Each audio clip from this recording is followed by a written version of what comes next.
네, 두 번째 키워드는 구속영장입니다. 누구에 대한 구속영장이냐? 이재명 민주당 대표에 대한 구속영장입니다. 국민일보 일면 살펴보도록 하죠. 일면에서 이렇게 소식을 다뤘습니다. 검찰이 이르면 이번 주에 이재명 민주당 대표에 대한 구속영장을 청구할 것 같다. 이렇게 보도를 했고요. 대장동과 성남FC 사안을 통합해서 일괄 청구할 가능성이 크다. 이렇게 예상을 했습니다. 반면에 민주당은 이러한 움직임에 대해서 비열한 망나니 짓이다. 이렇게 비판을 했죠. 김경만 의원님, 네.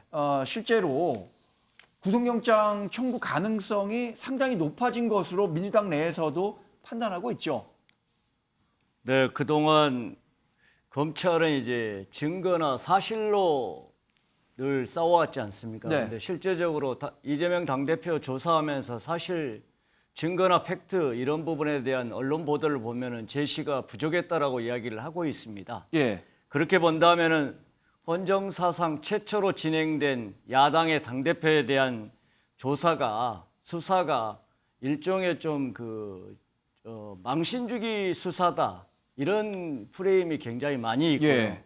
또 실체적 진실을 찾기보다는 좀 상당히 시간을 지연되어 온 이런 수사였지 않는가 이런 시각이 많이 있습니다. 네. 그래서 이제는 정말 말씀하신 대로 이제 검찰의 시간에서 법원의 판단으로 넘어가야 되지 않느냐. 그래야 국민들도 그동안의 수사 과정에서 나타나지 않는 내용들 언론 보도만 보고 판단하면서 국민이 양분되고 갈라치게 돼 있지 않습니까? 네. 이것은 국민 통합을 위해서도 바람직하지 않다라고 보여집니다. 어떤 내용으로 구속영장이 청구될지는 모르겠습니다만 네. 그 자체에 대한 팩트 여부는 법원이 판단할 것이고 국민이 판단할 것입니다. 다만 이제 국회에 혹시 그 중간에 체포영장 동의안이 들어왔을 경우에 예. 개별 의원들이 충분히 숙고하고 그동안에 언론에 보도된 내용과 진실 여부를 판단해서 판단할 것으로 보입니다. 네. 지금 검찰의 시간에서 법원의 시간으로 이동하고 있다고 말씀을 하셨는데 네.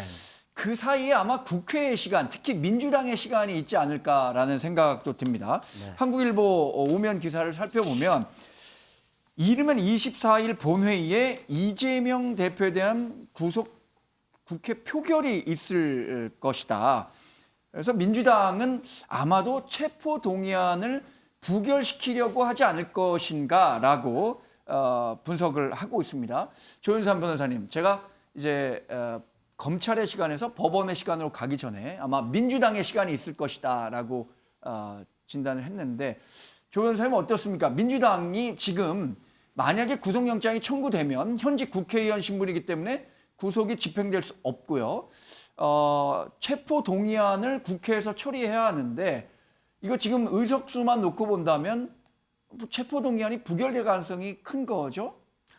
아무래도 그렇다고 말할 수 있습니다. 지금 검찰의 시간이라고 말씀을 하셨는데 지금 검찰의 시간 단계에서는 그 피의자 신분인 이재명 대표 입장에서는 속수무책입니다. 예. 어차피 같은 당인 민주당 입장에서도 마찬가지인 상황이 되겠죠. 그런데 이것을 이제 민주당의 시간으로 돌려서 국회에서 체포 동의안을 간다. 근데 그 체포 동의안을 신청을 할 때 구체적인 범죄 혐의라든가 증거 같은 것들을 소명을 해야 되는데 예.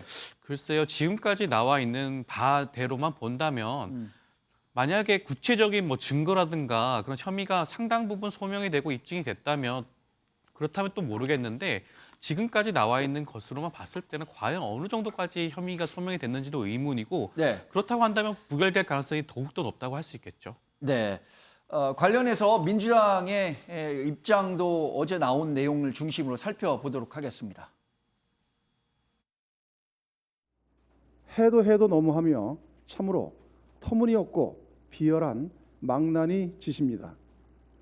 지금까지 단 한 건도 범죄가 입증된 게 없고 또한 제1야당의 대표로서 검찰이 부를 때마다 조사를 받았고 도주 우려도 없습니다. 그런데도 검찰이 영장을 청구한다면 그것은 정적 제거를 위한 정치영장임을 스스로 자백하는 것입니다.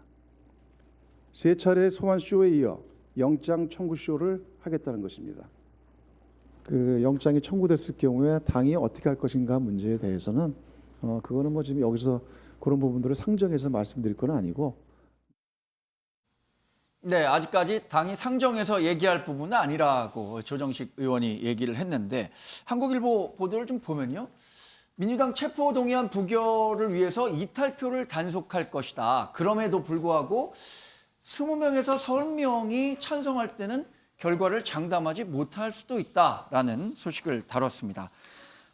이어서 이재명 대표를 둘러싼 사법 리스크 조금 더 있다는 측면도 한번 살펴보도록 하겠습니다. 이재명 대표를 둘러싼 사법 리스크 대장동이 끝이 아니다. 서울신문 5면에서는 검찰이 백현동과 정자동까지 릴레이 수사를 진행할 것이다 라고 보도를 하고 있습니다. 그러면서 성남시장 시절에 이재명 민주당 대표가 했었던 사업에 대해서 전방위 확인 작업에 돌입했다라고 얘기를 하고 있죠. 홍석준 의원님, 네. 이 대장동이 끝이 아니라면 뭐 국민의힘을 비롯해서 검찰과 국민의힘은 별개겠지만 국민의힘은 어떤 내용을 좀 더 살펴봐야 한다고 예상하십니까?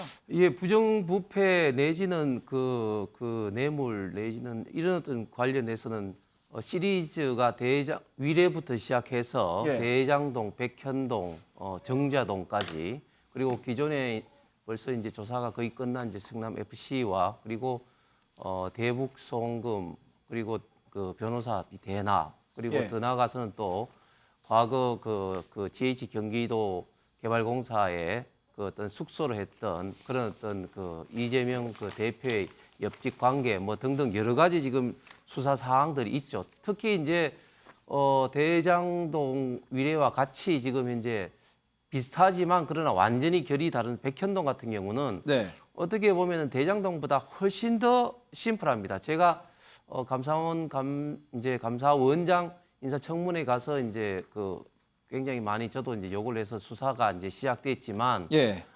백현동 관련해서는 이재명 대표의 그 최종 그 결재권자로서 성남시장으로 결재한 서류가 분명히 있는데 확실히 두 가지 문제, 즉 그 용적률을 자연녹지에서 이제 준적으로 4단계 올리는 문제하고 또한 문제되는 게 결국 이제 지구 단위 계획을 변경을 통해서 원래는 그 분양 10% 그리고 이제 그 일반 그 영세민한테 주는 것이 이제 90% 돼 있는데 예. 그런 것들이 이제 분양 90% 영세민이 주는 것을 이제 10%로 완전히 이제 바꾼 것 두 가지는 명백하게 최종 결정권자로서 성남시장 당시에 이재명 대표의 잘못이라는 게 최소한 배임 그리고 그 이외에 또 관계되지만 그런 것들이 너무 명백하기 때문에 저는 대장동보다 백현동이 더욱더 좀 심플하게 결론이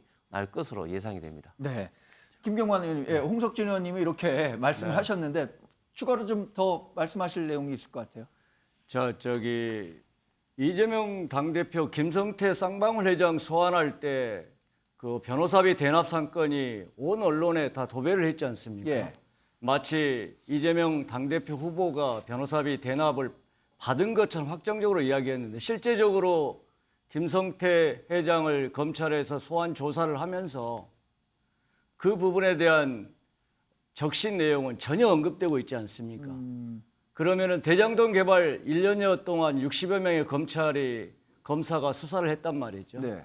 지금도 그 부분에 대한 증거라든지 팩트 부분은 전혀 언급되지 않고 있습니다. 지금 이제 그 부분이 3차 소환 조사까지 이어지다가 이제 다시 성남 FC 사건은 그 전에 있었고 네. 또 이제 백현동 대장동 개발 사건을 이야기하고 있습니다. 그렇다면은 대선 전부터 1년 동안 수없이 수사를 해왔던 검찰이 또 왜 이렇게 대장동 건을 들고 와서 또 다른 사실로 넘어가느냐. 이거야말로 정말 민주당이나 또 국민 쪽에서 바라봤을 때 우리가 검찰의 불공정한 수사라는 시간 끌기용 수사 이 부분을 지적하지 않습니까? 네. 이 부분은 정말 여당이 이야기하듯이 이재명 당대표를 보호를 위한 방탄용 발언이 결코 아니다. 검찰의 불공정한 수사와 시간 끌기용 수사 이로 인해서 이재명 당대표와 민주당뿐만 아니라 국민을 분열을 시키는 거 아니냐. 네. 물론 백현동 부분에 대한 어떤 의혹이 있다면 당연히 이재명 당대표는 수사를 받을 겁니다. 예. 그러나 이런 부분이 신속하게 이루어져야 된다. 네.